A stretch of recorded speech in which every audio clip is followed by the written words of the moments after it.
Hey everybody, my name is Justin. You may know me otherwise from my Twitch channel, Sillin. I have a DOFReality H3 device, and I want to give people a little bit more information on how to do some troubleshooting. I've helped quite a few different members, written some documentation in the community, and I just want to try to make sure that people can figure their boxes out and things that may be going wrong.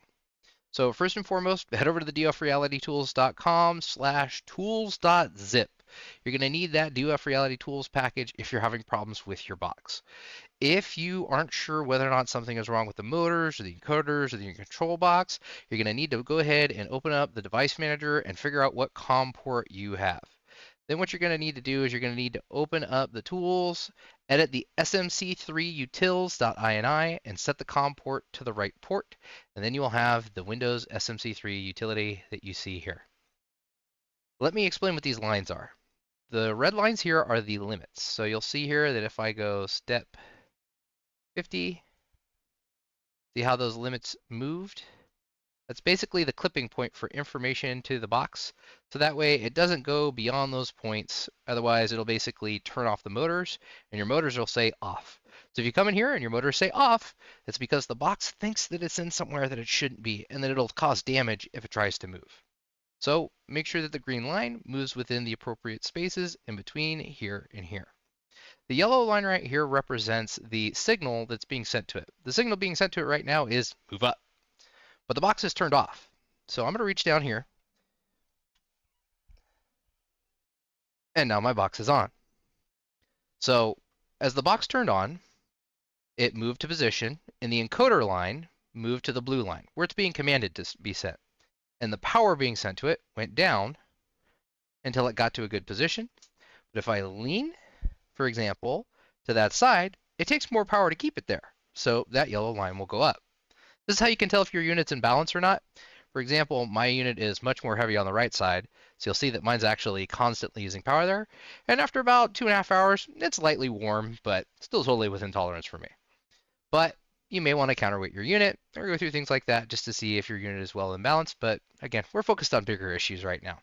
So if you didn't see the green line move, you're not getting encoder data. Now, chances are that you may have one of the newer units. The newer units are not the same as mine. And in fact, in my unit here, you're going to see that I have the planetary gear motor that Robert showed the group. Now, the correct distance for center here is with this section 40 millimeters from the back section. So the black to the silver should be about 40 millimeters. In my case, it's 39 because it gave me a little bit more room and I didn't have to worry about the arm hitting the bottom. But that is how you want to set that up. You're also going to notice in mine that I have a KP of 400.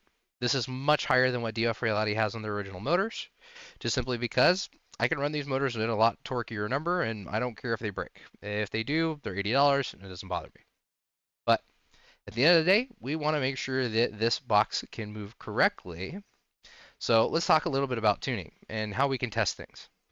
So under manual here, if I move it up, in this case, motor 1 moves up. If I move it down, it goes down.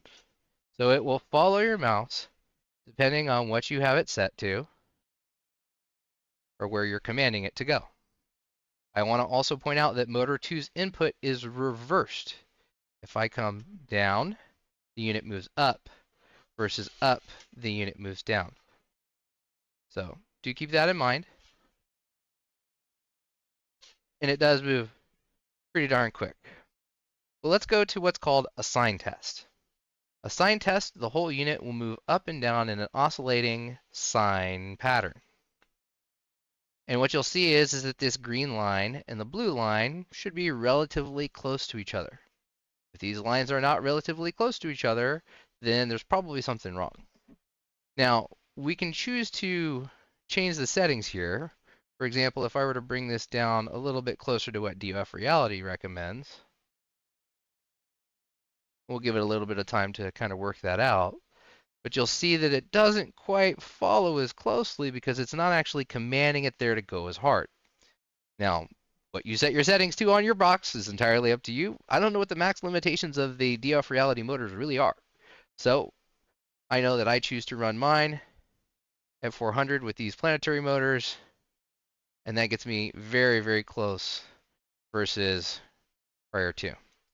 Now, obviously, it's puts more stress on motors.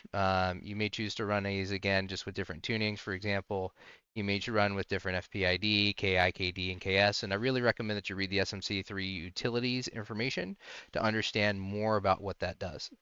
Now, that said, I'm going to put my microphone down closer to the motor so that way you can actually hear what this sounds like. And it is relatively quiet.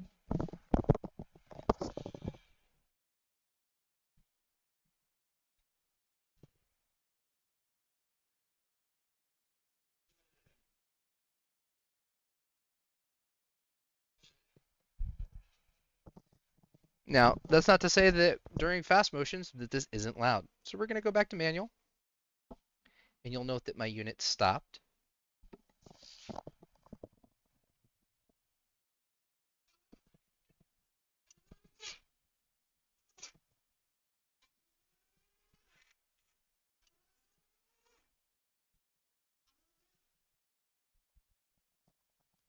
So, not really sure how much of that you guys heard, but at the end of the day, it's really a totally normal amount of noise to me. Honestly, with these headphones, I really don't even hear it anymore. The last things I want to show you guys is some other common situations that you may have. If your encoder becomes disconnected or damaged or something like that, you may not get any input at all. Or if one of your motors just simply doesn't have power. So we're going to come down and disconnect motor 1 power. And motor 1 hits the ground. And we plug it back in and it comes back up. Simply put, we take the encoder out and it's going to start smashing because it doesn't know where it is. It's just going to send it up and down. The moment we tell this thing, oh, nope, it's just starting to drift now. Says, I want to keep you here, but you're not moving. What's happening? It's not sure where to go. So if I give it bad encoder data, just kind of tapping it, things like that, you can definitely give it bad information. So if your encoder line is fuzzy or not moving where it should be, that can absolutely be a cause. So again, just really want to check out that green line and make sure it's in the right spot when you're loading up your box. If it doesn't load or you can't connect to SMC3, chances are there may be something wrong with your controller or you have the COM port set wrong. So make sure you've got the COM port set correctly. Make sure you can see the encoder move in SMC3, and then from there, if you can't, you may need to contact support for more help. All right, well, thank you all for joining. Hope you had a lot of fun with this. Next will be me showing some more of what the motion looks like in actual games.